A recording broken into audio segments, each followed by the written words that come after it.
भारत माता की, भारत माता की। मंच पर विराजमान भारतीय जनता पार्टी के सभी वरिष्ठ नेतागण, संसद में मेरे साथीगण, विधायकगण, भविष्य में बनने वाले सभी विधायकगण,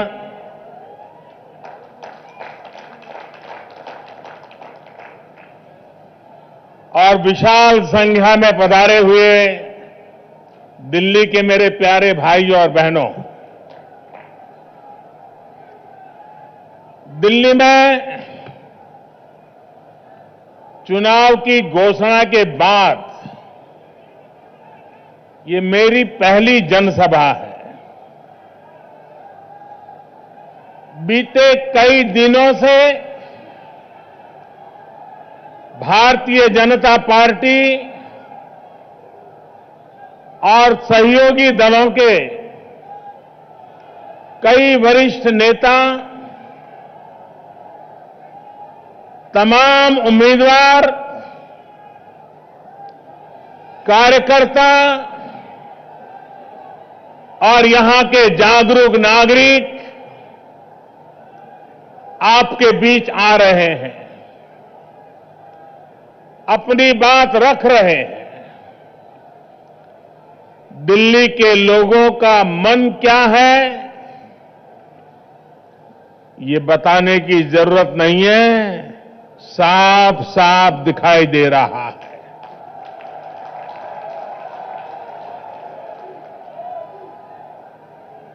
साथियों, लोकसभा के चुनाव में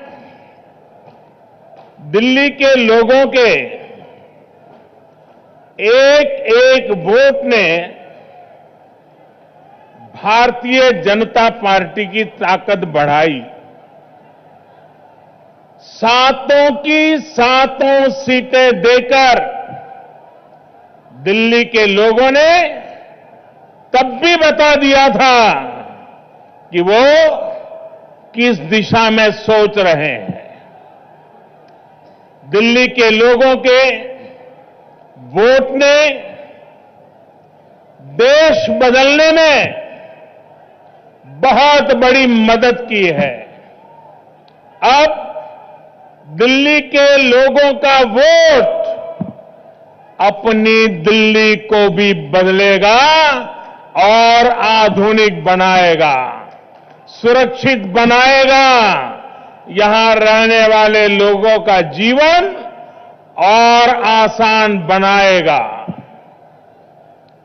साथियों, दिल्ली सिर्फ एक शहर नहीं है,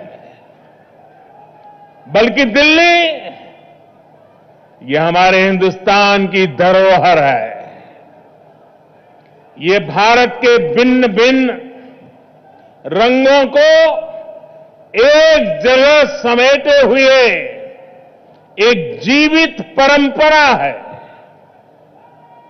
ये दिल्ली सबका सत्कार करती है, सबको स्वीकार करती है।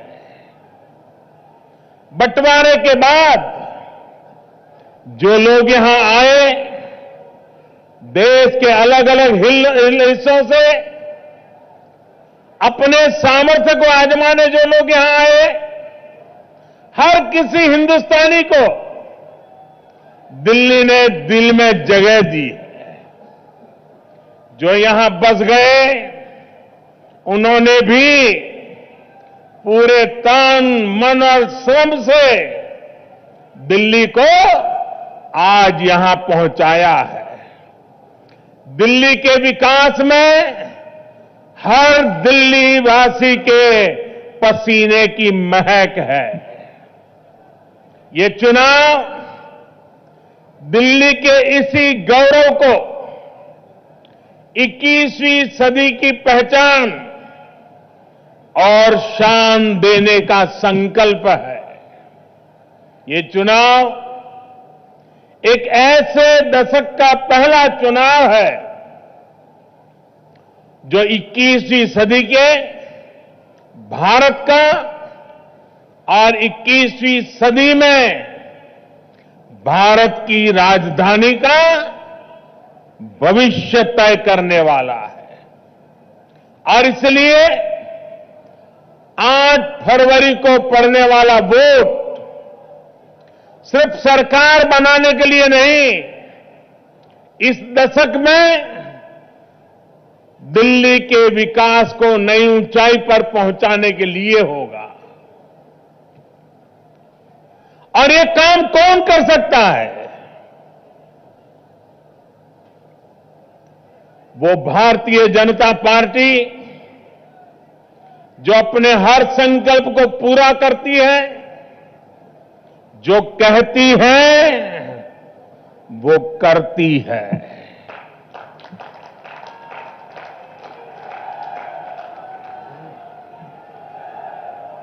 वो भारतीय जनता पार्टी जिसके लिए देश का हित, देश के लोगों का हित सबसे ऊपर है। वो भारतीय जनता पार्टी जो नेगेटिविटी में नहीं, पॉजिटिविटी में भरोसा रखती है। साथियों, हमारे लिए देश का हित सबसे बड़ा है। देश के लिए किए गए संकल्प सबसे बड़े हैं। इन संकल्पों को पूरा करने के लिए हम दिन रात एक कर रहे हैं। देश के सामने जो दशकों पुरानी चुनौतियां थी, उसे सुलझा रहे हैं, दूर कर रहे हैं। यहां दिल्ली में ही एक बहुत बड़ी समस्या थी, अवैध कॉलोनियों की। आजादी के बाद से ही किसी न किसी रूप से ये मामला लटका हुआ था। वोट के लिए वादे किए जाते थे, तारीख दी जाती थी, लेकिन समस्या को सुलझाता कोई नहीं था।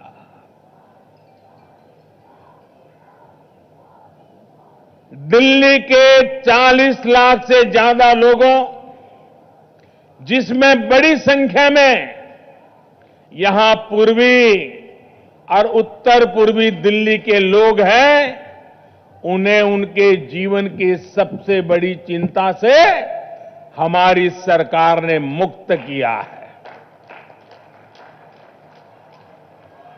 जिन लोगों ने सोचा नहीं था कि वो अपने जीवन में कभी अपने घर की रजिस्ट्री करा सकेंगे, अब वो अपने घर का सपना सच होते हुए देख रहे हैं।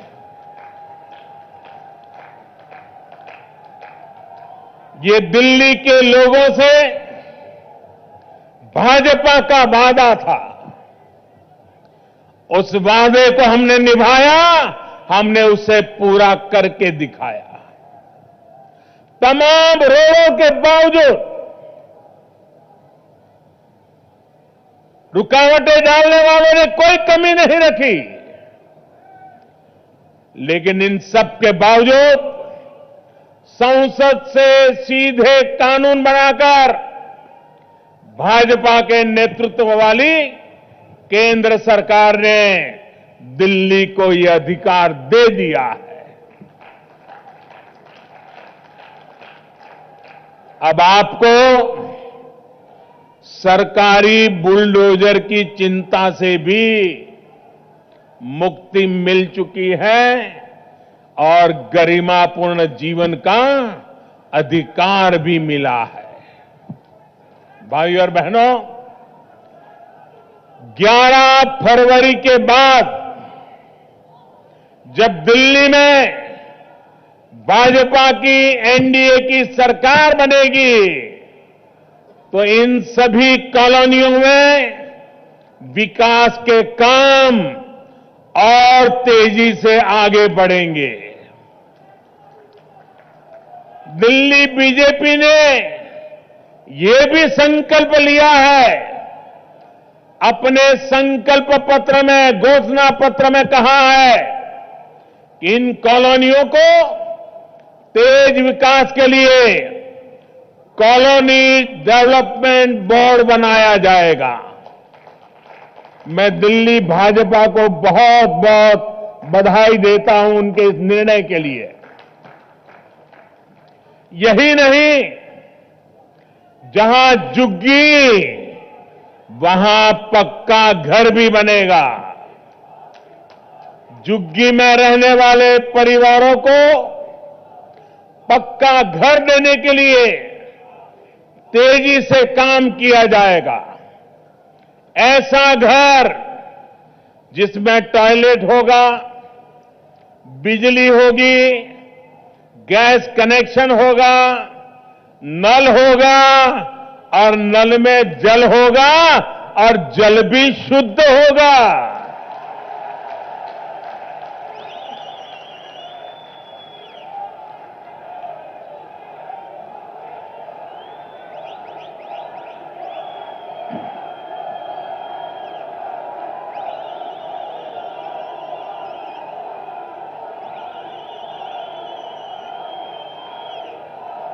साथियों, ये 2022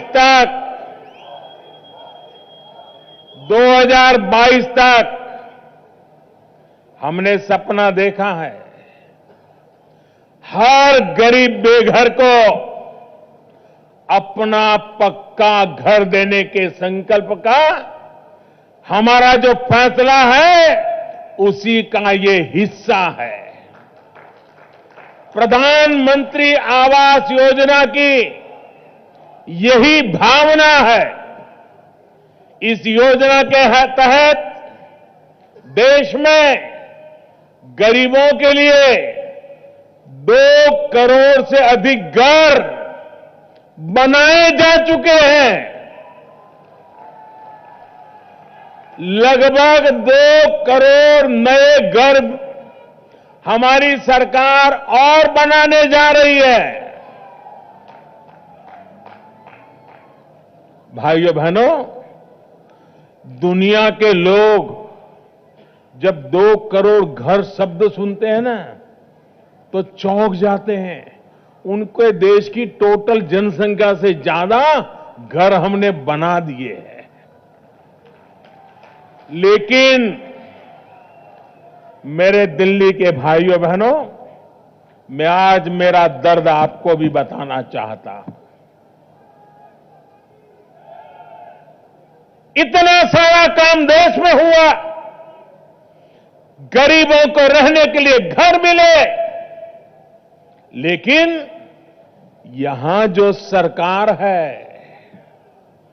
वो गरीब बेघरों को घर नहीं देना चाहती। मुझे दुख होता है जब देखता हूं कि दिल्ली में प्रधानमंत्री आवास योजना लागू नहीं हो पा रही है। सोचिए, 5 साल में 2 करोड़ घर केंद्र सरकार ने देश भर में बनवाए और इसमें एक भी घर यहां दिल्ली में नहीं बन पाया। इस बैठी हुई सरकार की वजह से नहीं बन पाया। आप मुझे बताइए, गरीब को अपना पक्का घर होना चाहिए कि नहीं होना चाहिए? गरीब को रहने के लिए छत होनी चाहिए कि नहीं होनी चाहिए? क्या गरीब की जिंदगी में बदलाव आना चाहिए कि नहीं आना चाहिए? क्या मोदी अगर ये काम करता है तो उस पर राजनीति करनी चाहिए क्या? यहां पर रुकावटें डालनी चाहिए क्या?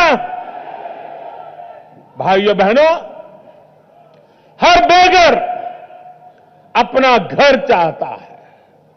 हर कोई चाहता है कि अपने बच्चों को एक अच्छे घर में छोड़ करके वो अपना जीवन पूर्ण करे। साथियों, जब तक, और ये बात मैं बहुत जिम्मेवारी से कह रहा हूं, जब तक ये लोग बैठे रहेंगे तब तक दिल्ली में लोगों की भलाई के काम वे रोकते ही रहेंगे, रुकावट डालेंगे, रोड़े अटकाएंगे, क्योंकि वो सिवाय राजनीति कुछ जानते ही नहीं है। इसलिए दिल्ली में अब देखिए 21वीं सदी के 2 दशक ऐसे लोगों के हाथ में गए कि आपको तो 21वीं सदी कहीं दूर दूर तक नजर नहीं आती है। और इसलिए भाइयों बहनों, 20 साल बहुत कुछ आपने देख लिया है, बहुत बर्बादी झेल चुके हैं।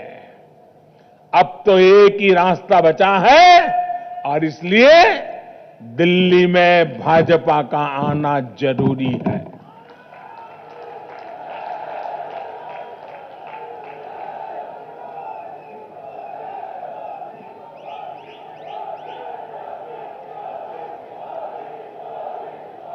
जब दिल्ली में भाजपा की एनडीए की सरकार बनेगी तो जो देश भर में हमारा काम चल रहा है, बेघरों को पक्का घर देने का, वो काम हम दिल्ली में भी आसानी से कर पाएंगे। और घर में गैस होगा, पानी होगा, बिजली होगी, सारी बुनियादी सुविधाएं भी मिलेगी। साथियों, 21वीं सदी का भारत नफरत की राजनीति से नहीं, विकास की राष्ट्रनीति से चलेगा। विकास की यही राष्ट्रनीति देश को गति भी देती और देश को नई ऊंचाई पर भी ले जाती है। आज देश के इतिहास में पहली बार हुआ है जब विपक्ष को किसी सरकार से शिकायत है, और आजकल मेरे लिए शिकायत क्या है, कभी कभी हमारे मित्र भी कहते हैं और हमारे विरोधी तो दिन रात कहते हैं, शिकायत क्या है? अरे कहते मोदी जी इतनी जल्दी क्या है, इतनी तेजी से काम क्यों कर रहे हो? अरे जरा धीरे धीरे चलो, थोड़ा आराम करो, इतनी तेजी से एक के बाद एक बड़े फैसले क्यों ले रहे हो?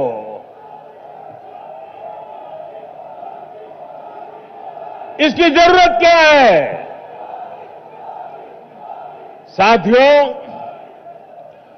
देश को तेजी से विकास करना है तो उसे दशकों पुरानी समस्याओं और दशकों पुरानी चुनौतियों से मुक्ति पानी ही होगी।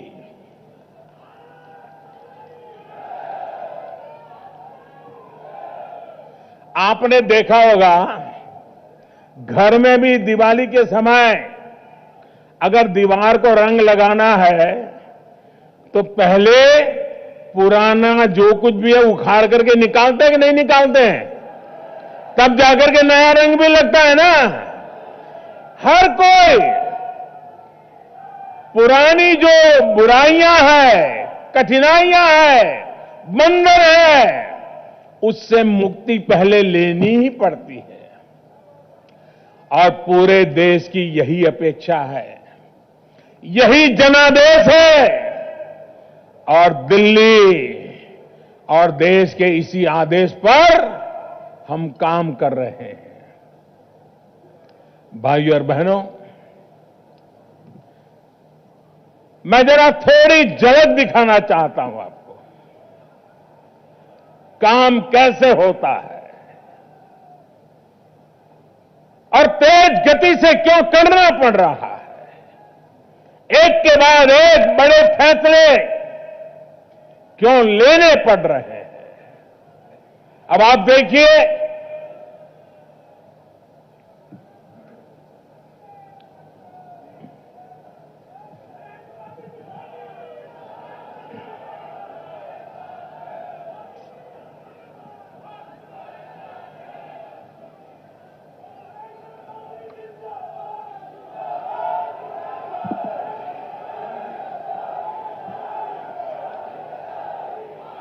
अब आप देखिए, आर्टिकल 370 से मुक्ति, आर्टिकल 370 से मुक्ति, 370 हटाना कितने साल बाद मिली? 70 साल बाद। राम जन्मभूमि पर फैसला स्वतंत्रता के कितने साल बाद आया? 70 साल बाद।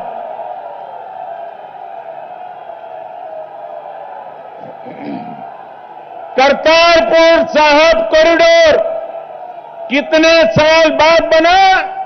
70 साल बाद। भारत बांग्लादेश, पुराना पाकिस्तान सीमा विवाद कितने साल बाद हल हुआ? 70 साल बाद। सीएए से हिंदुओं, सिखों, ईसाइयों को नागरिकता का अधिकार कितने साल बाद मिला? 70 साल बाद। शहीद जवानों के लिए देश में नेशनल वॉर मेमोरियल कितने साल बाद बना? 50-60 साल के बाद बना। शहीद पुलिस कर्मियों के लिए नेशनल पुलिस मेमोरियल कितने साल बाद बना? 50-60 साल के बाद बना। शत्रु संपत्ति कानून, एनिमी प्रॉपर्टी, यह काम विभाजन के तुरंत बाद होना चाहिए था। शत्रु संपत्ति कानून कितने सालों के बाद लागू हुआ? 50 साल के बाद। बोडो आंदोलन का समाधान करने वाला समझौता कितने साल बाद हुआ? 50 साल बाद। पूर्व सैनिकों को 1 रैंक 1 पेंशन का लाभ कितने साल बाद मिला? 40 साल के बाद। 84 के सिखों के साथ जो नरसंहार, उन दोषियों को सजा कितने साल बाद मिली? 34 साल के बाद। वायुसेना को नेक्स्ट जनरेशन लड़ाकू विमान कितने साल बाद मिले? 35 साल के बाद। बेनामी संपत्ति कानून कितने साल बाद लागू हुआ? 28 साल के बाद। त्रिपुरा में ब्रू शरणार्थियों के समझौता कितने साल बाद हुआ? 23 साल के बाद। चीफ ऑफ डिफेंस स्टाफ का गठन कितने साल बाद हुआ? 20 साल के बाद। देश में जीएसटी कितने साल बाद लागू हुआ? 17 साल के बाद। अनगिनत बातें बता सकता हूं।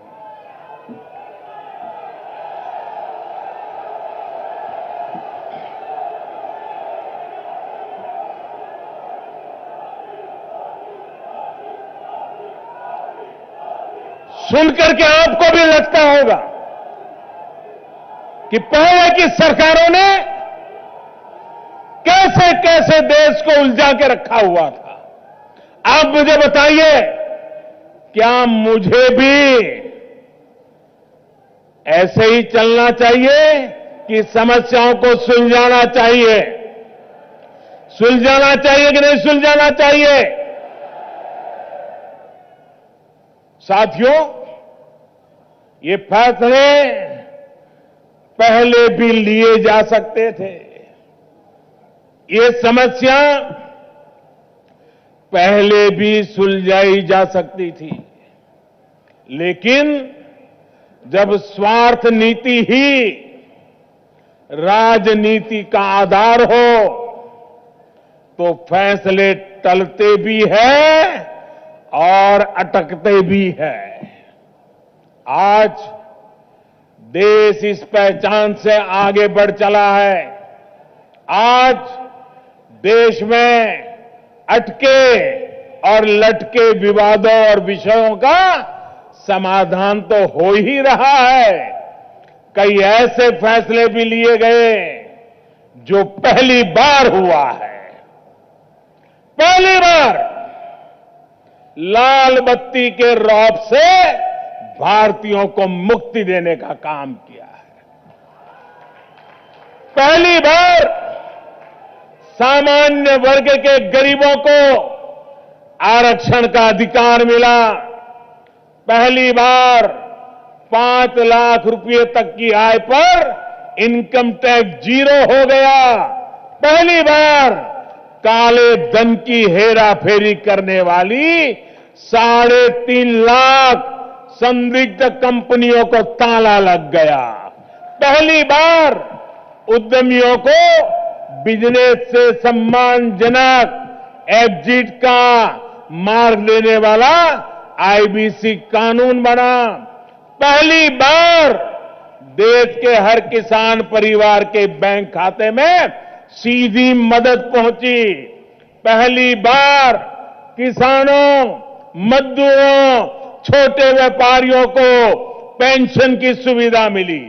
पहली बार 50 करोड़ गरीबों को 5 लाख रुपए तक के मुफ्त इलाज की सुविधा मिली। पहली बार 10 करोड़ गरीब परिवारों तक टॉयलेट की सुविधा पहुंची। पहली बार 8 करोड़ गरीब बहनों की रसोई में गैस का मुफ्त कनेक्शन पहुंचा। पहली बार 2.5 करोड़ से ज्यादा लोगों के घर में बिजली कनेक्शन पहुंचा।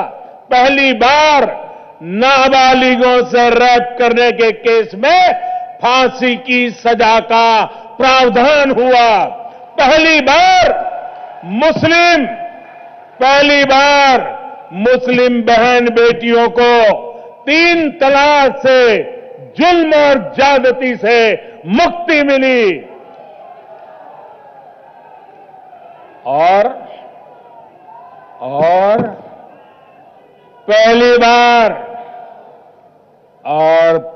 बार देश को लोकपाल भी मिला। वैसे देश के लोगों को तो लोकपाल मिला, लेकिन दिल्ली के लोग आज भी लोकपाल का इंतजार कर रहे हैं। इतना बड़ा आंदोलन, इतनी बड़ी बड़ी बातें, उन सब का क्या हुआ?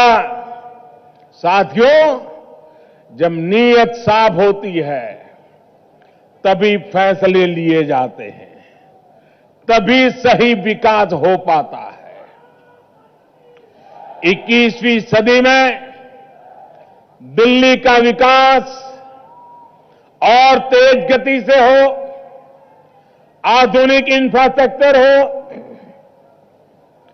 ट्रांसपोर्ट के आधुनिक साधनों का विस्तार हो, आधुनिक शिक्षा व्यवस्थाएं हो, दिल्ली सुरक्षित हो, दिल्ली समृद्ध हो, यही हमारी प्राथमिकता है।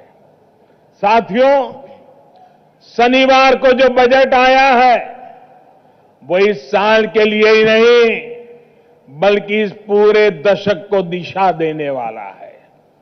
इस बजट का लाभ दिल्ली के नौजवानों, दिल्ली के व्यापारियों, यहां के मध्यम वर्ग को, निम्न मध्य वर्ग को, गरीब परिवारों को, यहां की महिलाओं को, इन सबको लाभ पहुंचाने वाला ये बजट है। बजट में infrastructure, MSME sector, textile sector और टेक्नोलॉजी पर बहुत ज्यादा जोर दिया गया है और ये सभी दिल्ली के विकास और रोजगार के नए अवसर बनाने से सीधे जुड़े हुए क्षेत्र हैं। साथियों, बजट में युवाओं के रोजगार से जुड़े एक बड़े रिफॉर्म का ऐलान किया गया है।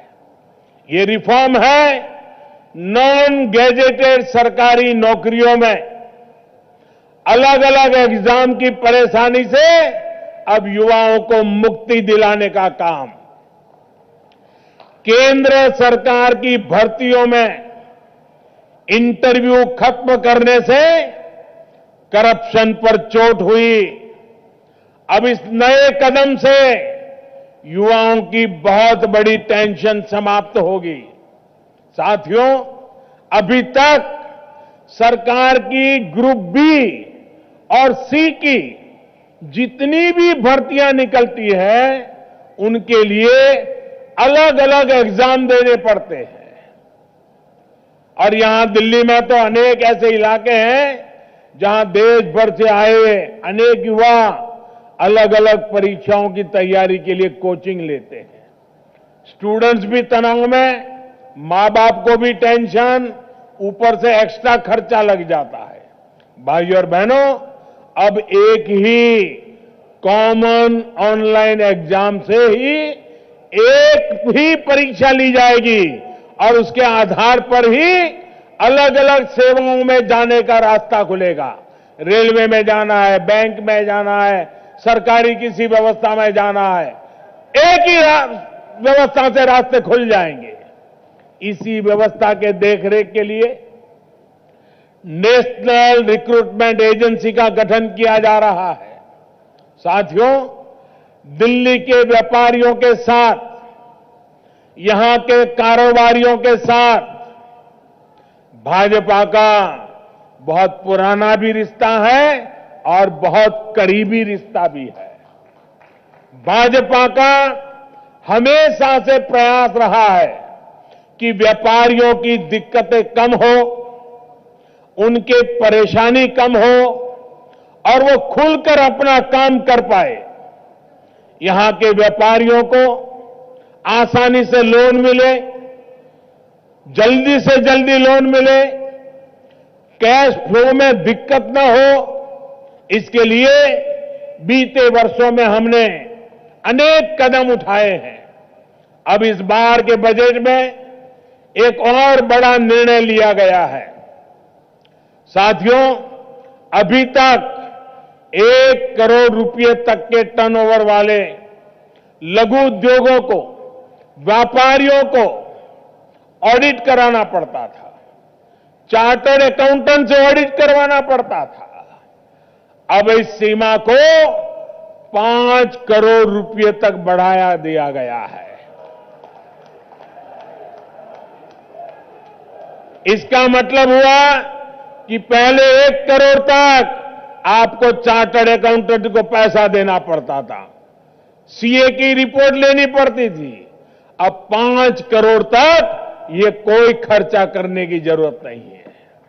ये सरकार का देश के उद्यमियों पर, दिल्ली के लाखों व्यापारियों, कारोबारियों पर विश्वास का ही ये जीता जागता उदाहरण है। अब 5 करोड़ तक के टर्नओवर पर व्यापारी जो कहेंगे उतना हमारे लिए काफी होगा। अब न दिल्ली और न ही देश के व्यापारियों को सीए ढूंढना पड़ेगा, न ही ऑडिट पर खर्च करना पड़ेगा। अब सारी प्रक्रिया और सरल कर दी गई है। साथियों, दिल्ली समेत देश के व्यापारियों की एक पुरानी शिकायत रही है कि उन्हें टैक्स अथॉरिटीज के बहुत दबाव का सामना करना पड़ता है। इसी को देखते हुए हमने पिछले साल इनडायरेक्ट टैक्स सेटलमेंट स्कीम शुरू की थी। इस स्कीम ने अनेकों व्यापारियों को कानूनी केसों से मुक्ति दिला दी, बचा लिया। इसके बाद से ये भी मांग होने लगी कि ऐसी ही कोई स्कीम डायरेक्ट टैक्सेस के लिए शुरू की जाए। इस बजट में हमने व्यापारियों की, कारोबारियों की ये मांग भी पूरी कर दी है। अब डायरेक्ट टैक्स सेटलमेंट स्कीम के बाद लघु और मध्यम उद्योग के उद्योगियों की, उनके कामकाज में उनकी शक्ति केस लड़ने में, कोर्ट कचहरी के चक्कर काटने में, दफ्तरों में चक्कर काटने में, ये सब खत्म हो जाएगा लेकिन बल्कि अपना वो बिजनेस आगे बढ़ाने के लिए अपनी ऊर्जा लगा पाएंगे। साथियों, व्यापारियों को टैक्स विभाग के इंस्पेक्टर परेशान ना कर सके, इसके लिए सरकार द्वारा मानवीय दखल यानी ह्यूमन इंटरफेस को खत्म किया जा रहा है। आधुनिक टेक्नोलॉजी की मदद से हमारी सरकार ऐसी व्यवस्था बना रही है जिसमें टैक्स अफसर सीधे व्यापारी से संपर्क ही नहीं कर पाएंगे और जिनसे करेंगे भी अफसरों को ये पता ही नहीं चलेगा कि ये व्यापारी किस शहर का है, कौन है। इस नई व्यवस्था से भी व्यापारियों की बहुत बड़ी टेंशन खत्म होने वाली है। सब कुछ ऑनलाइन होने वाला है। अगर दिल्ली का कोई मामला है, दिल्ली के अफसरों को भी मालूम नहीं होगा, वो ऑनलाइन कहीं गुवाहाटी में चेक होता होगा, कहीं ऑनलाइन जोधपुर में चेक होता होगा और कागज देख करके निर्णय होंगे, चेहरा देख करके, जेब देख करके काम करने के तरीके कभी नहीं चलेंगे।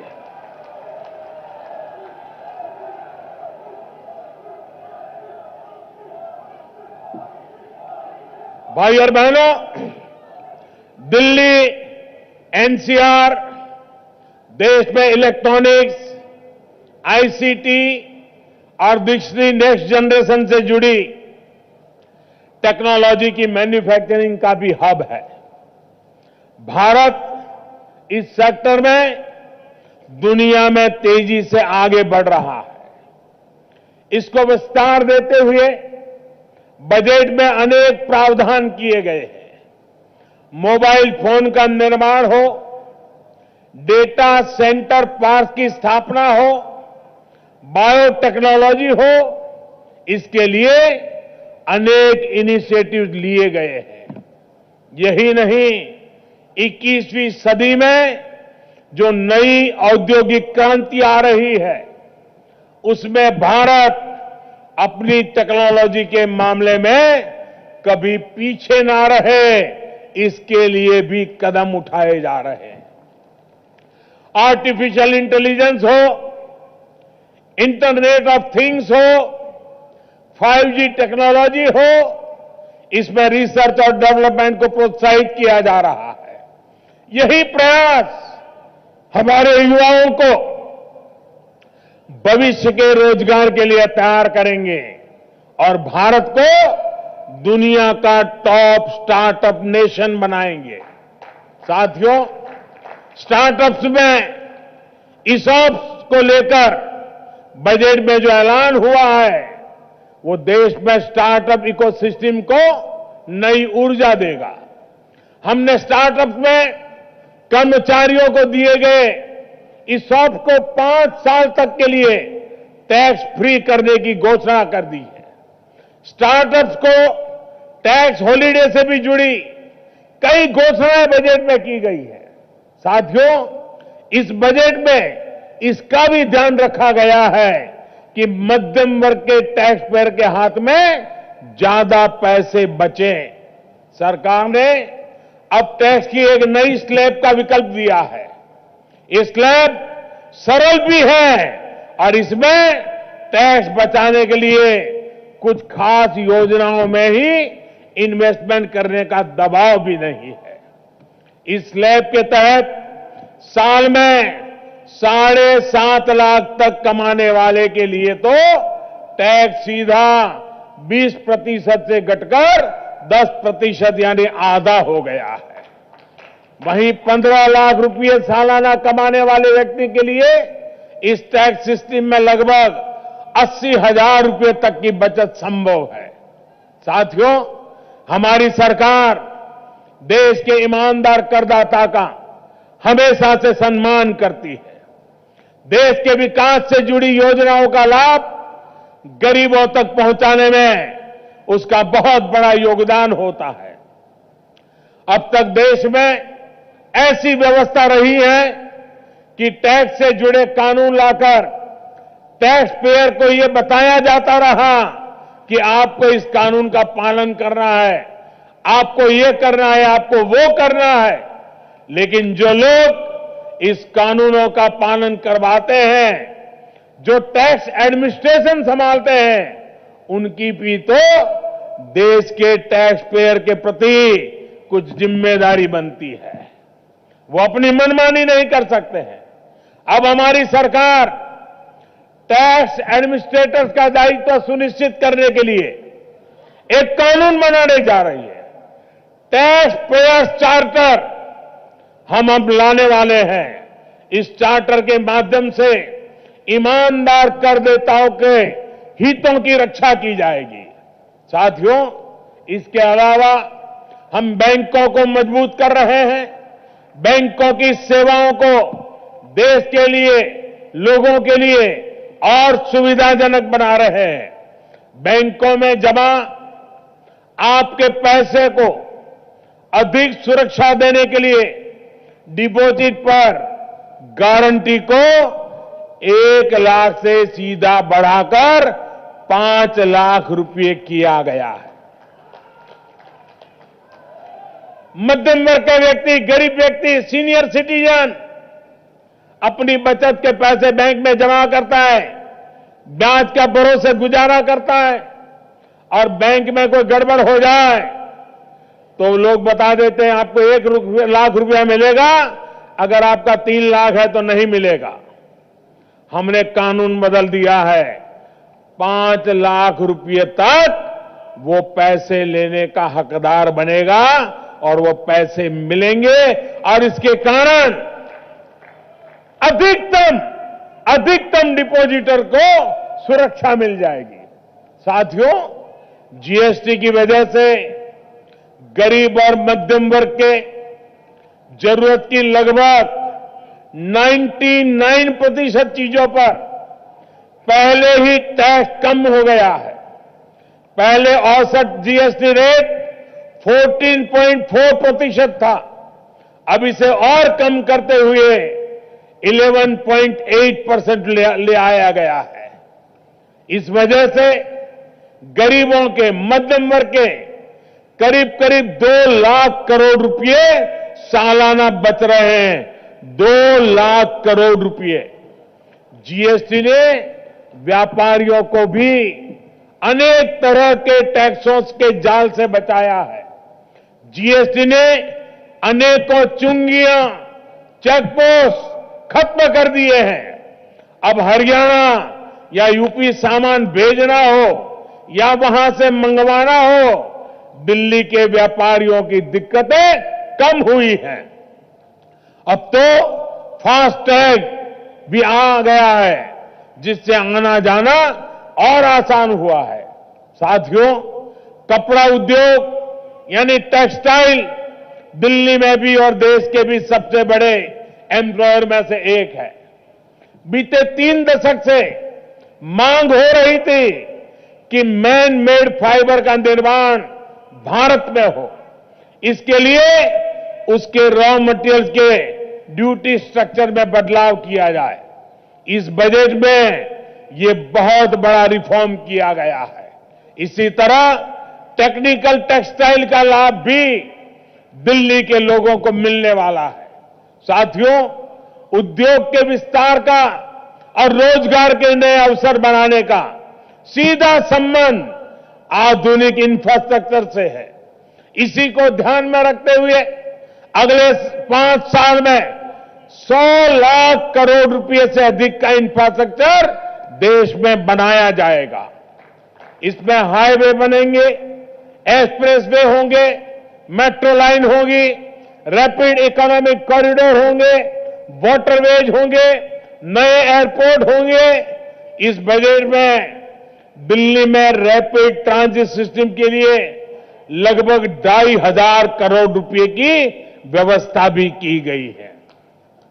दिल्ली मेरठ, दिल्ली गुड़गांव, अलवर और दिल्ली पानीपत कॉरिडोर हो या फिर दिल्ली मुंबई इंडस्ट्रियल कॉरिडोर, इससे दिल्ली को बहुत लाभ होगा। इससे उद्योग और रोजगार तो बढ़ेंगे ही, दिल्ली से होकर गुजरने वाली गाड़ियां भी और उसके कारण भीड़ भी कम होगी।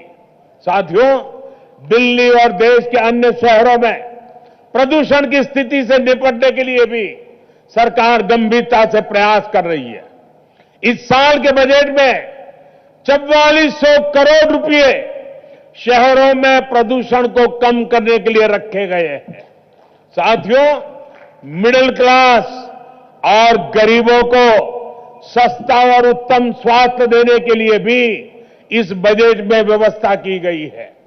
अब दिल्ली और देश के हर जिले में जन औषधि केंद्र खोला जाएगा। इन दुकानों में डायबिटीज से लेकर दूसरी गंभीर बीमारियों की 2000 दवाइयां बाजार से बहुत सस्ते दामों पर मिलती है। साथियों, चाहे दवाइयां सस्ती करना हो, हार्ट के स्टेंट और नी रिप्लेसमेंट जैसे उपकरणों को बहुत सस्ता करना हो, या फिर जिला अस्पतालों में मुफ्त डायलिसिस कार्यक्रम हो, इससे हर साल हजारों रुपये की बचत गरीब और मध्यम वर्ग को हो रही है। लेकिन अफसोस, दिल्ली के लोगों के साथ स्वास्थ्य जैसे गंभीर विषय में भी राजनीति की गई है। यहां दिल्ली में आयुष्मान भारत योजना को लागू ही नहीं होने दिया जा रहा है। दिल्ली के केंद्र सरकार के अस्पतालों में गरीबों का 5 लाख रुपए तक का मुफ्त इलाज हो सकता है, लेकिन राज्य सरकार के अस्पतालों में नहीं। दिल्ली के गरीब और मध्यम वर्ग से ऐसी क्या दिक्कत है? क्या राजनीति मानवता से भी बड़ी हो गई है? दिल्ली में आयुष्मान भारत योजना नहीं, दिल्ली में पीएम आवास योजना नहीं, दिल्ली में सरकारी बस सेवा खस्ता हाल, दिल्ली में नई मेट्रो लाइनों पर राजनीति। ऐसी दिल्ली तो दिल्ली के लोगों ने नहीं चाही है। कल मैं बिहार के मुख्यमंत्री श्रीमान नीतीश बाबू को सुन रहा था। वो कह रहे थे कि पटना से आने वाली बसों को दिल्ली में आने की अनुमति देने से ही मना कर दिया गया है। बिहार के लोगों के लिए, पूर्वांचल के लोगों के लिए ये कैसा पूर्वाग्रह है जो इस तरह के फैसले करवाता है? यही वो लोग हैं जो कहते हैं कि पूर्वांचल से 500 रुपये का टिकट लेकर बिहारी आता है और लाखों का इलाज कराकर चला जाता है। पूर्वांचल के लोगों के प्रति, बिहार के लोगों के प्रति यही इनकी सोच है। साथियों, मुझे याद है जब साल 2012 में बिहार अपनी शताब्दी मना रहा था, 100 साल हुए थे, तब गुजरात ने बहुत भव्यता के साथ बिहार शताब्दी महोत्सव मनाया था। बिहार से आने वाले, पूर्वांचल से आने वाले अपने साथियों को सम्मानित किया था। साथियों, संसार भर में भारत के सामर्थ्य को बढ़ाने में बिहार के लोगों की बहुत बड़ी भूमिका रही है। दिल्ली हो या देश का कोई भी कोना, हर प्रोफेशन में बिहार के लोग सर्वोत्तम करते दिखेंगे। लेकिन उनसे भी ऐसी नफरत हो रही है। बिहार के लोगों के लिए, पूर्वांचल के लोगों के लिए ऐसी दुर्भावना, दर्द होता है दिल में। साथियों, कुछ लोग राजनीति बदलने आए थे, उनका नकाब अब उतर चुका है। उनका असली रंग, रूप और मकसद उजागर हो गया है।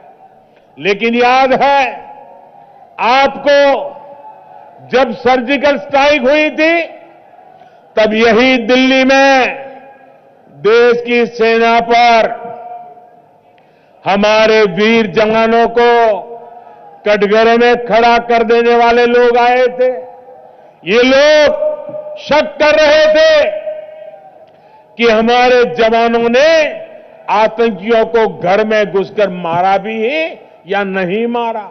सेना को सवाल पूछते थे। ये लोग देश की सेना पर शक करें, उसका अपमान करें। क्या ऐसी दिल्ली वालों ने कभी चाही थी क्या? साथियों, एक समय था जब दिल्ली में आए दिन आतंकी हमलों की वजह से बम धमाकों में निर्दोष लोग मारे जाते थे। देश के सुरक्षा बलों और दिल्ली के लोगों की सतर्कता से अब ये हमले होते हुए रुक गए हैं। लेकिन याद करिए, जब इन्हीं हमलों के गुनहगारों को दिल्ली पुलिस ने बाटला हाउस में मार गिराया तो उसे फर्जी एनकाउंटर कहा गया। यही वो लोग हैं जिन्होंने बाटला हाउस में आतंकियों को मारने पर दिल्ली पुलिस के खिलाफ कार्रवाई की मांग की थी। यही वो लोग हैं जो भारत के टुकड़े टुकड़े करने की इच्छा रखने वाले को आज तक बचा रहे हैं। क्या दिल्ली के लोग ये भूल सकते हैं? भाइयों बहनों, इसकी वजह क्या थी? वोट बैंक की राजनीति, तुष्टीकरण की राजनीति। क्या ऐसे लोग दिल्ली में विकास के लिए सुरक्षित वातावरण दे सकते हैं? कतई नहीं दे सकते। साथियों, सीलमपुर हो, जामिया हो या फिर शाहीन बाग, बीते कई दिनों से सिटीजनशिप अमेंडमेंट बिल को लेकर प्रदर्शन हुए। क्या ये प्रदर्शन सिर्फ एक संयोग है? जी नहीं, ये संयोग नहीं, ये एक प्रयोग है। इसके पीछे राजनीति का एक ऐसा डिजाइन है जो राष्ट्र के सौहार्द को खंडित करने के इरादे रखता है। ये सिर्फ एक कानून का विरोध होता तो सरकार के तमाम आश्वासनों के बाद ये समाप्त हो जाना चाहिए था। लेकिन आम आदमी पार्टी और कांग्रेस राजनीति का खेल खेल रहे हैं और वो सारी बातें अब उजागर हो चुकी है। संविधान और तिरंगे को सामने रखते हुए ज्ञान बांटा जा रहा है और असली साजिश से ध्यान हटाया जा रहा है। साथियों, हमारा संविधान ही देश की न्यायपालिका, हमारी अदालतों का आधार है। संविधान की भावना के अनुरूप ही न्यायालय चलते हैं, लोगों को इंसाफ देते हैं।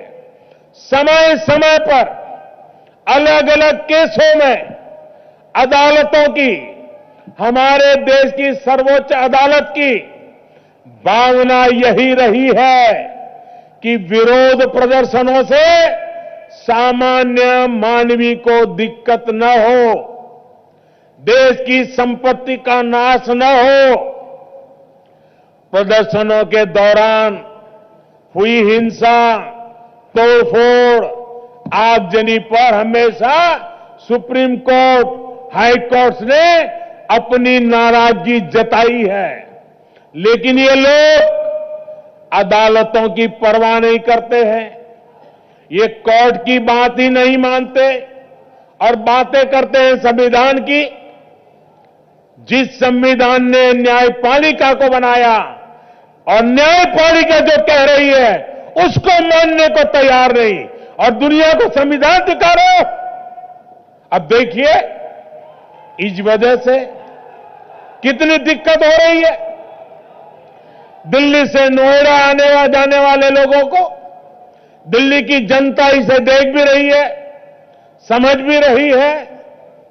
वो चुप है, साइलेंट है और वोट बैंक की इस राजनीति को देखकर दिल्ली का नागरिक गुस्से में भी है। साथियों, इस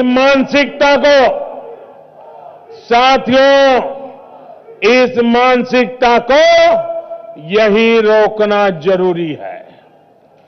साजिश रचने वालों की ताकत बढ़ी तो फिर कल किसी और सड़क, किसी और गली को रोका जाएगा। हम दिल्ली को इस अराजकता में नहीं छोड़ सकते। इसको रोकने का काम सिर्फ दिल्ली के लोग कर सकते हैं। भाजपा को दिया हर वोट ये करने की ताकत रखता है, वही कर सकता है। साथियों, हमारी सरकार अपने कर्तव्यों को निभाने के लिए पूरी निष्ठा से काम कर रही है।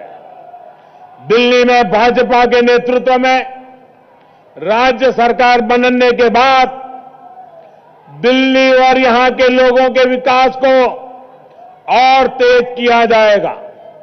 दुकानों, दफ्तरों को फ्री होल्ड कराने से जुड़े फैसले हो, सीलिंग पर प्रशासनिक और कानूनी कदम हो, या फिर दिल्ली को पानी के टैंकर और कचरे के ढेरों से मुक्त करने का अभियान पूरी ताकत से इन क्षेत्रों में काम होगा। 8 फरवरी को दिल्ली को और सुरक्षित बनाने के लिए, दिल्ली को और समृद्ध बनाने के लिए, दिल्ली बदलने के लिए कमल का बटन दबाइए, शान से कमल खिलाइए। 8 फरवरी को दिल्ली के लोगों को भारी संख्या में घर से निकलना है, भाजपा को वोट देना है, एनडीए को वोट देना है। विधानसभा चुनाव में भाजपा उम्मीदवारों को मिला दिल्ली के लोगों का वोट केंद्र में मेरी शक्ति भी बढ़ाएगा। भाइयों बहनों, 8 तारीख को ठंड कम हो या अधिक, अब दिल्ली बदलना है, अब दिल्ली को आगे ले जाना है। 21वीं सदी का दिल्ली बनाने की शुरुआत अब तीसरे दशक में करने की नौबत आई है और इसलिए हम सबको घर घर जाकर के लोगों को साथ लेना है, 8 फरवरी को वोट देना है।